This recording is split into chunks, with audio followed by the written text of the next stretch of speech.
Hello everyone, this is Chasing Independence. I'm Jake, and today's skill is going to be making and grinding our own sausage, also titled, What the heck do I do with all these weird parts of my pig? So this recipe should handle about 2.5 pounds, give or take, of sausage, but it can be scaled up or down. It's just some basic math. So we have about 3/4 of a pound of fat, mostly fat. There's some lean in there, there's some fat in here. It's whatever, not an exact science. 2 3/4 of lean. That should give us about a 70% lean to fat mix, so 70% lean, 30% fat. 3/4 of a cup of apple cider, about 2.5 teaspoons of minced garlic, 1.5 tablespoons of salt,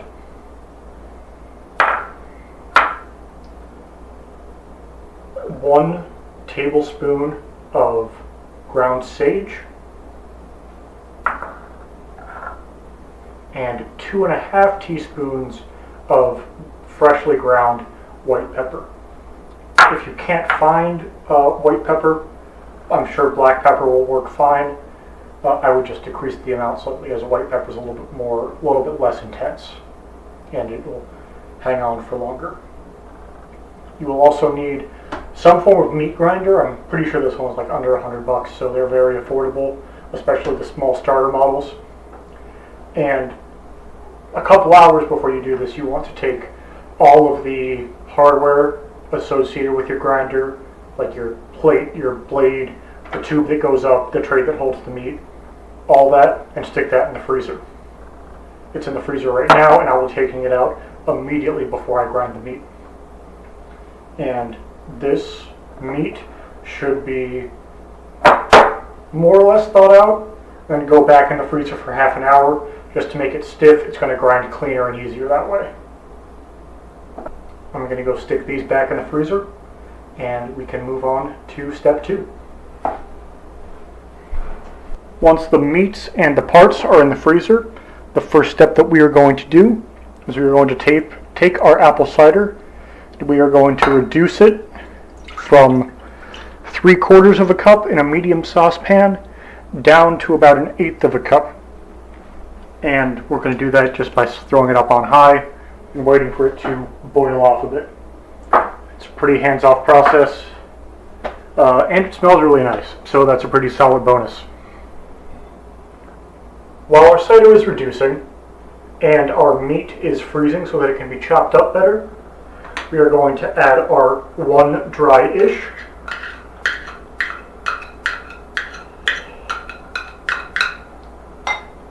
and 3 dry ingredients to a bowl. And we're just going to mix everything up nice and even. So once we put it in our grind, we'll have a nice, even flavor.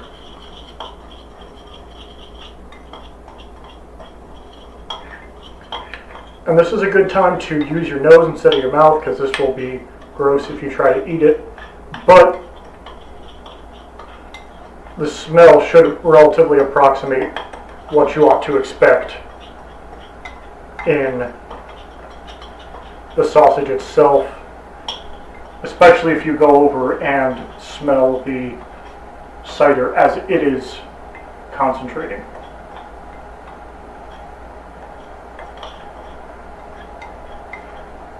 When you are done, this will kind of have the consistency of a slightly wet sand, as the moisture that's in the garlic will mix with the lighter spices, and it will clump slightly, and that'll all come out when we do the final mix.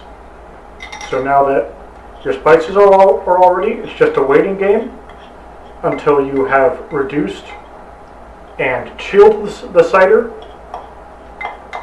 and you are ready to cut the sausage.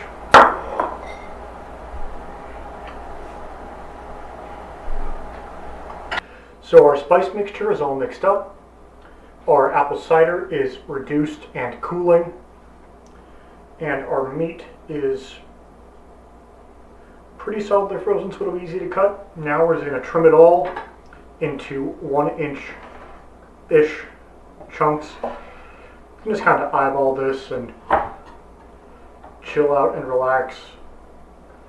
While you're chilling out and relaxing, it might be a good idea to, go like and subscribe to the video and share it with all your friends and brainwash everyone into loving me. That'd be good. Maybe support your local farm or something like that. I don't know. Maybe if you're watching this video in the future, go to our merch store if we have that by now. And if not, you don't have to. It's okay.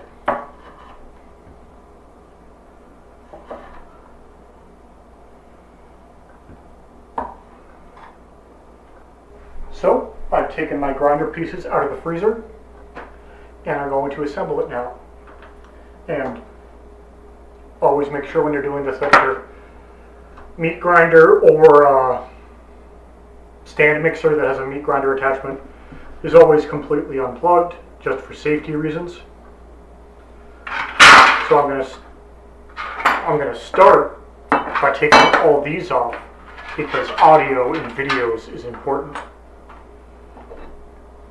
I'm going to start by putting the feeding tube on, and ideally I put the correct end in the right spot first. Get that locked in nice and tight. Then we need our sprue or little spirally bit.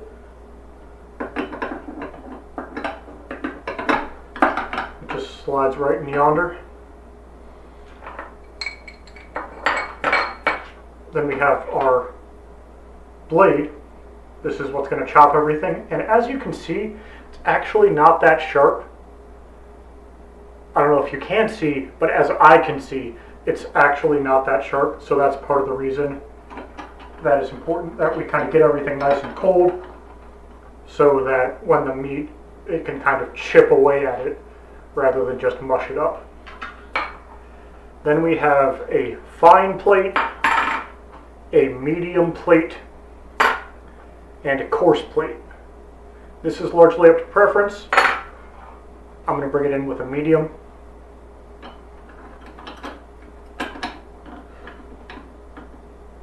And then just to hold on all that on, we have this guy that goes on the front. And because I went to engineering school, it only took 2 tries to get a screw on a thread. So we're doing well there. Then we have our stock pan, and once our meat's ready, we're going to be ready to go. And just like that, through the power of movie magic, our meat and our meat grinder is all chilled up and ready to go. So once we've assembled it all, we take I don't know what this is called, but pushes stuff down without you having to put your hands in a meat grinder. Very good, very important. Don't put your hands in a meat grinder. If you do, I'm not legally responsible.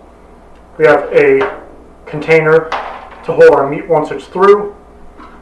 And from here on out, it's pretty much off to the races.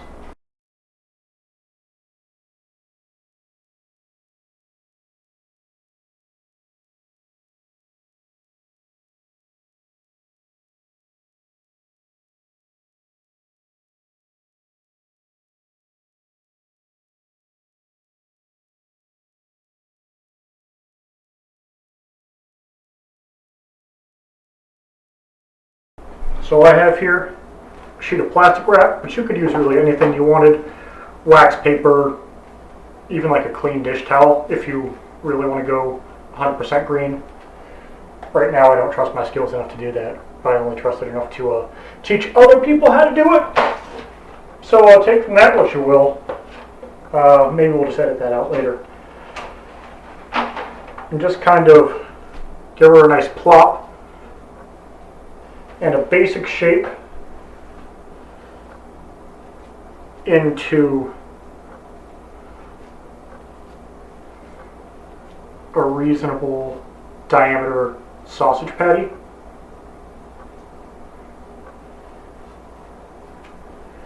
Give yourself a little more cling wrap when you realize you didn't put down enough.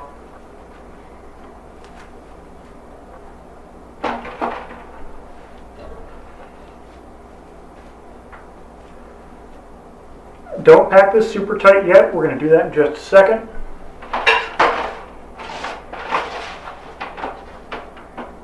You know, I know everyone likes a well-packed sausage, but you've got to wait a little bit. Not quite yet. Don't laugh, I'm not funny. I'm going to take the cling wrap, wrap it over this way, wrap it over this way so you have a seal all the way down. If you don't have a seal across the top, don't try this next step, you will have a bad time. Just throw another sheet on top.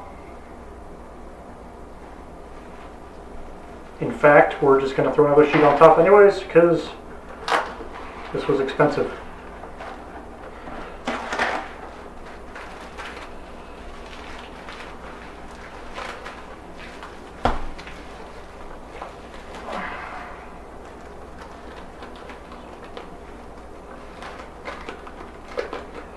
So this is just going to keep everything contained.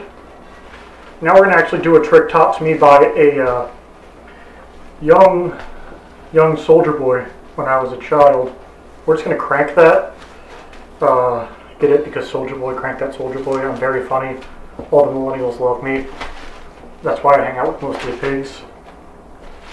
And just get a nice tight cylinder and keep squeezing this down and down and down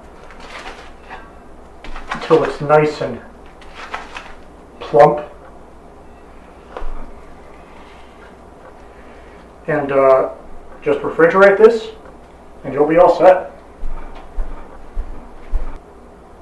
Alright, well I hope you enjoyed that video about how to make your own sausage. We'll move on to some more advanced sausage making techniques and even how to start preserving and aging those so that they are shelf stable for a longer period of time. But right now we're going to stop it right there. Expect a video next week, and make sure to support your local farmer. If you can like, share, and subscribe, that always helps me out a ton. And remember to support your local farmer. This is Chasing Independence, and I am Jake Nowak from Highs and Hills Farm, signing off.